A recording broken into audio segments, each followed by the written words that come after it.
À la une également ce lundi, le procès des braqueurs de Kim Kardashian. Nous sommes à la veille de l'audition de la star américaine.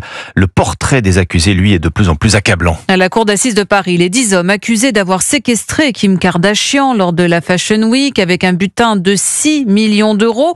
Aujourd'hui, présentés comme des papis braqueurs, il y a 9 ans, les suspects étaient bien des malfaiteurs chevronnés, William Molinier.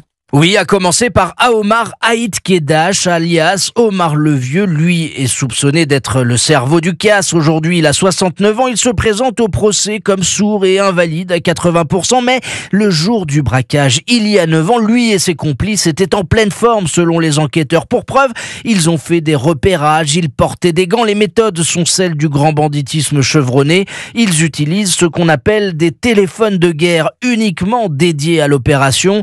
L'équipe est parvenu à écouler la plus grande partie du butin, sans doute à Anvers, en Belgique, une bague à 3,5 millions d'euros jamais retrouvée. La signature d'une belle équipe professionnelle et aguerrie, décrivent les policiers spécialisés qui, pendant les gardes à vue, ont eu face à eux des suspects solides. Très peu d'entre eux ont craqué, la plupart a nié ou gardé le silence. Là encore, l'attitude de malfaiteurs agiles, convaincus de pouvoir passer entre les mailles du filet. Kim Kardashian devrait être entendue demain. On ne sait pas encore si la star des réseaux sociaux sera bien présente ou si ce sera en visioconférence.